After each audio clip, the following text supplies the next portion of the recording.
Yeah, welcome to my talk, introducing Terra Route. So I'm going to talk today a little bit about Terra Route, which is a library that I've been working on since April.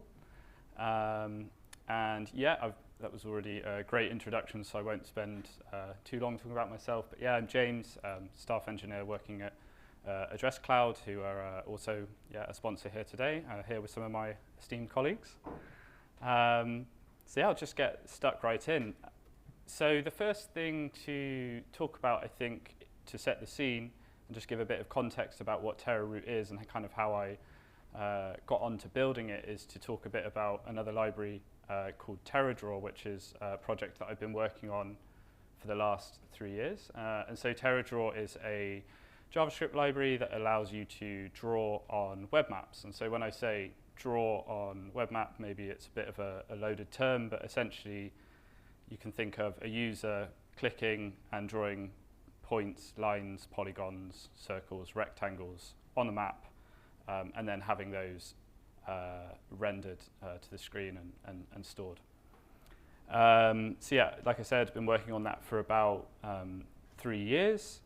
And early on in the development of that library, actually the first issue that ever got raised on the GitHub issue tracker was a issue that was raised by a guy called Dustin Carlino, who actually also lives in London, and we are now funnily like friends off the back of this interaction, which is just a really cool example of like the open source geospatial world. But Dustin was really interested in being able to snap to a route network. So basically you could draw out routes that were always guaranteed to like follow along like a given route network, and then also like doing that like client side, so it's happening in the browser. So the route network is in the browser, and then there's no like calculation that's being done on the server side. It's all happening, client side. And he was like, "Is this possible in TerraDraw?" And it kind of got me thinking. And the way in which I thought we could do this was essentially, so TerraDraw, the architecture of TerraDraw is kind of in 3 layers. The first layer is what's called like an adapter layer. So that's the bit that allows you to speak to different mapping libraries. So TerraDraw supports a bunch of different mapping libraries. So Google Maps, Leaflet, MapLibra, Mapbox, OpenLayers, and ArcGIS, JavaScript API. So kind of just tries to support all the big ones. But in the core of it is the concept of these things called modes. So I said you could draw points, lines, polygons, and the way that this is achieved is essentially has this architecture where like each mode is its own kind of distinct component, or like unit of logic, so to speak. And so there are a bunch of modes that are built in, like I was saying, points, line, polygons, so forth. But we also support like custom modes, so you can build and create your own mode that does almost like whatever you can think of. It provides the scaffolding and all the hooks that you need to be able to build a mode for whatever it might be. So I was thinking this is the way in which we would be able to do what Dustin wanted to do. And in the heart of that mode, we needed to have some sort of logic for dealing with graph networks.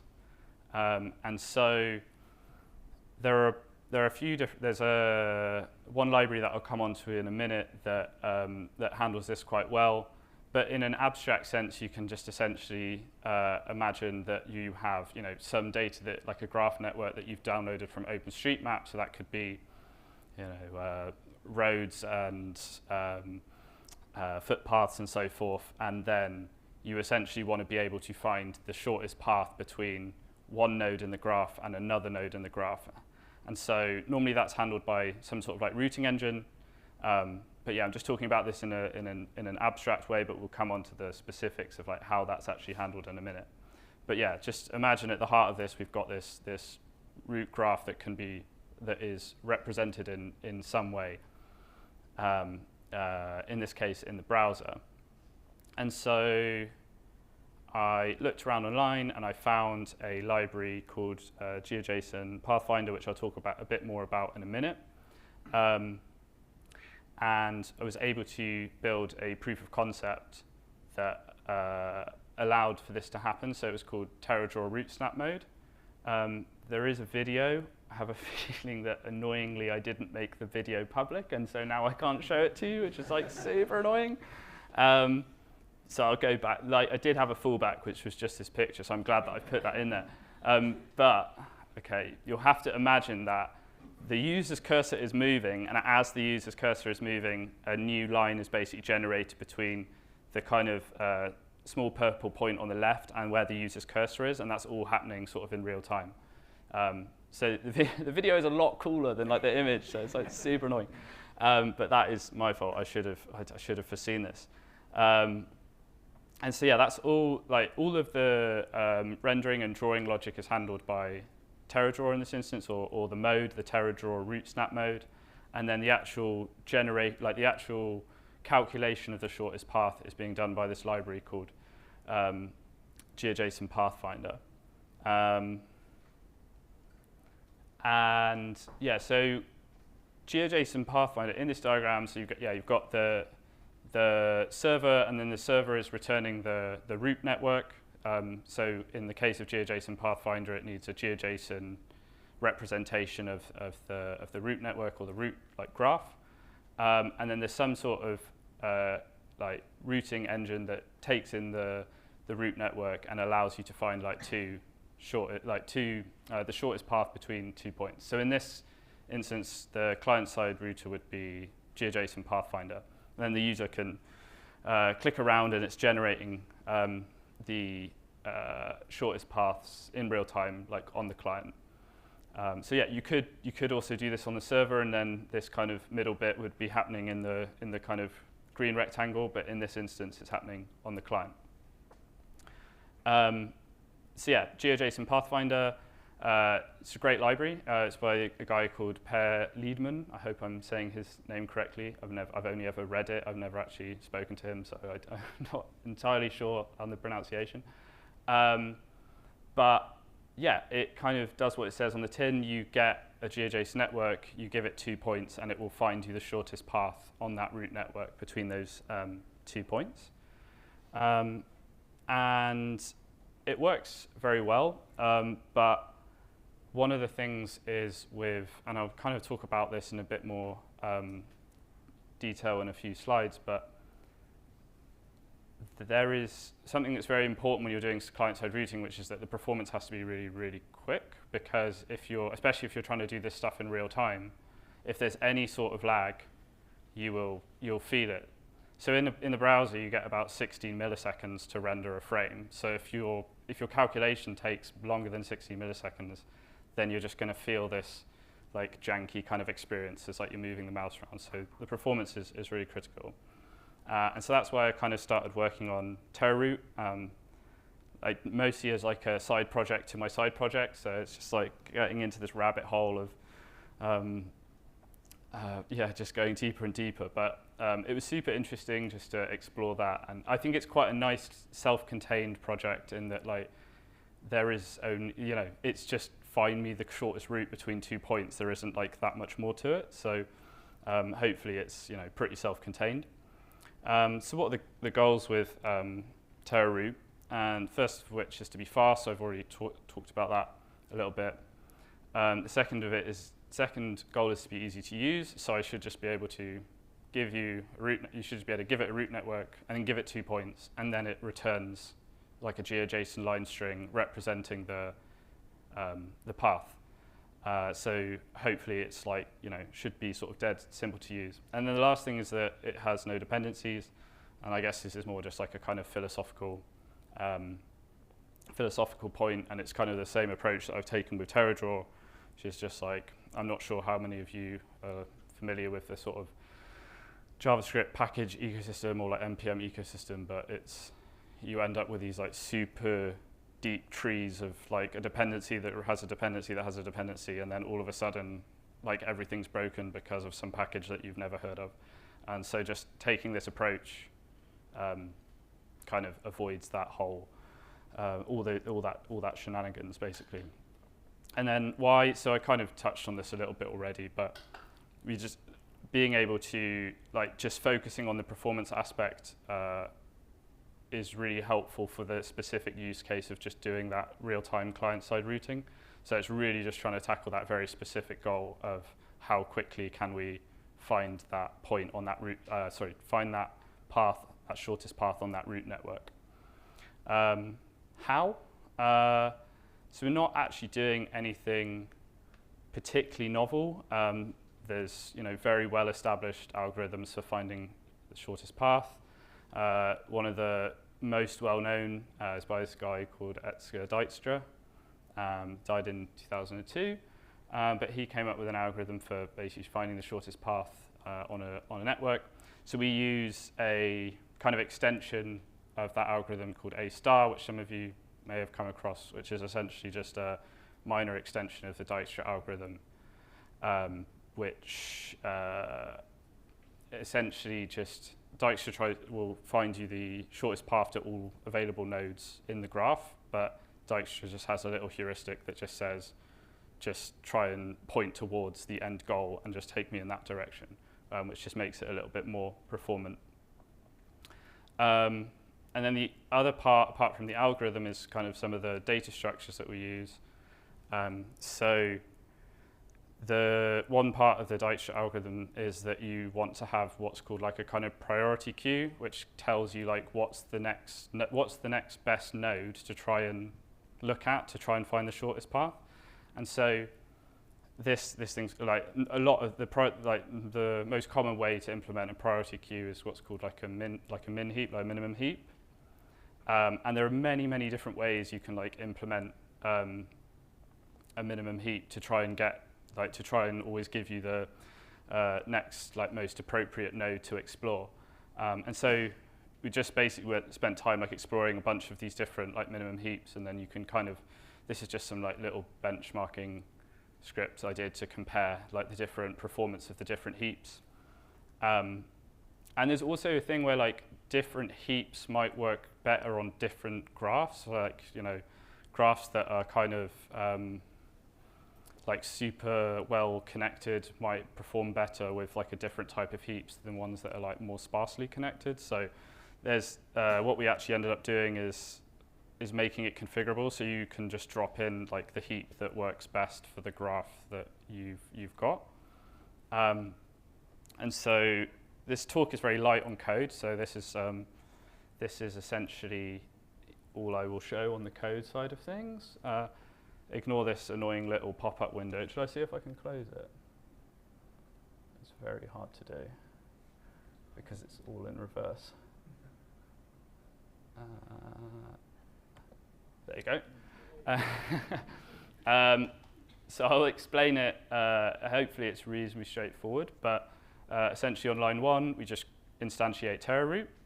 And then on lines 3 to 13, that's where we essentially create this graph, this route network. So in this case, we use GeoJSON as the representation for the graph. We then, on line 15, we build the route graph. So we give it the network, and then internally, Terra Route creates all the data structures for efficiently being able to create routes between A and B.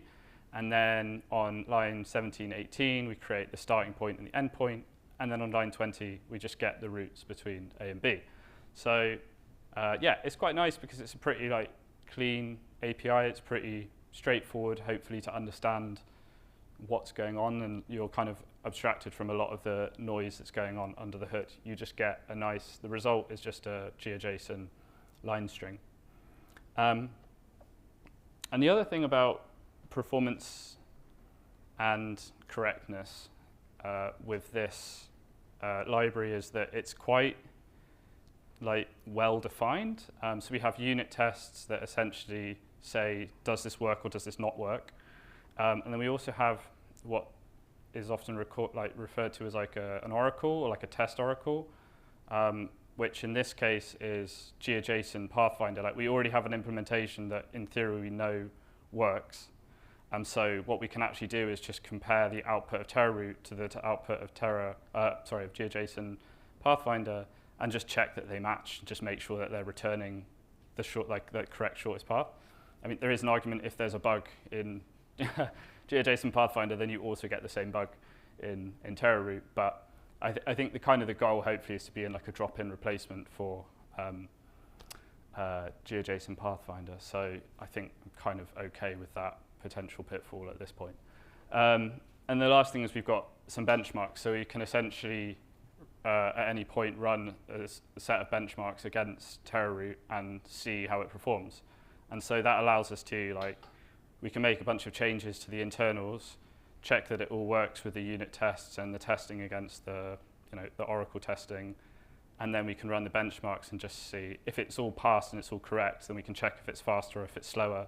And if it's slower, then it's like, all right, well, that didn't work, so we'll try something else.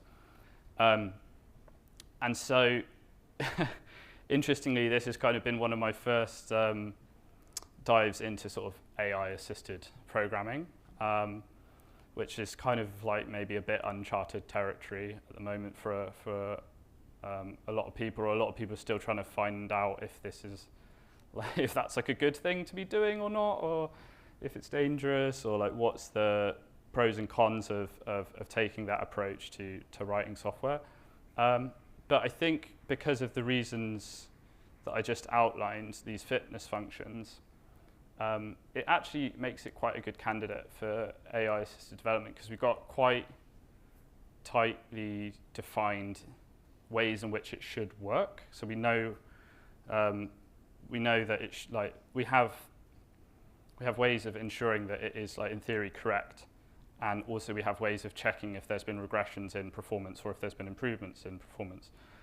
So AI has actually been quite interesting. I've been using like a mixture of ChatGPT and VS Code Copilot, and it's quite good. For example, like all those heaps, I was able to just like now write this heap or write that heap, and then you can experiment and see how they compare.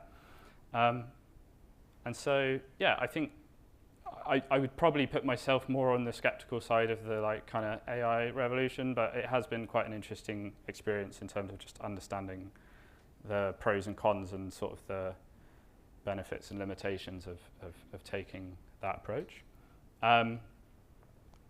Interesting, like last month, there was a paper that came out which was kind of, in theory, like an improvement on the shortest path, like a more efficient algorithm for calculating the shortest path from a university. It came out of a paper that came out of a university in China. I did try like implementing this, and I've tried like twice, and both times it was either, it's much more complicated than just a Dijkstra A* implementation, and every time I've done it, it's been either slower or it's just broken in some strange way that I don't understand. So I'd be very happy for somebody to come along and try and implement this and make everything much faster, but so far I haven't had any luck. But yeah, it's just like really weird timing in terms of like working on this project and giving this talk, and then I just saw like in the news like, oh, they've solved this computer science problem, and I'm like, oh, that's interesting. But yeah, go check this out though. It's quite just an interesting, it's like quite an interesting story in and of itself. But the end result is, after all these micro optimizations and trying out the different data structures and all these different optimizations, is that we were able to kind of find a solution that's about 3 times faster than GeoJSON Pathfinder. And so 3 times maybe doesn't sound like an awful lot, but it really does increase the sort of like the size of the networks that you can route against. And then also, if you're using like lower power, if you're on like, like not everybody has like the latest iPhone, so, or if you're on like a lower powered device, then that you'll get much better, like a much better user experience than you would on, without Terra Route. So, yeah, and there's also some bits around, like I've created some tooling around understanding and debugging the graphs, so you can find out like the number of edges, the number of nodes, edge length, how well connected all the different nodes in the graph are, all this kind of stuff. So some interesting stuff around debugging. and also a CLI tool for being able to download like OSM bounding box and then turn that into like a GeoJSON network, and you can just put it in Terra Route. And yeah, that's me.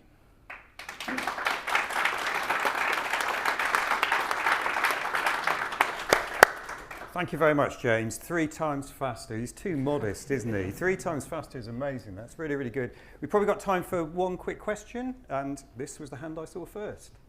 You said it's looking for the most direct route. Does it also include weighting? Say, for example, hills. The question was, it's looking for the most direct route, but does it include weighting for hills and things as well? It's a really great question, and so the answer is GeoJSON Pathfinder does allow you to provide weights for the nodes. So Terra Route currently doesn't, but I do think that like adding it wouldn't be like a huge amount of work, because it's essentially just we already have to like calculate the distance between all the nodes. So it's essentially just adding like another piece of information to that calculation. So I don't think it's be a huge amount of work to add. It does slow things down because you have this additional thing that you have to do, but yeah, so no, but hopefully at some point I'll look into it. Good question. Thank you very much once again for James.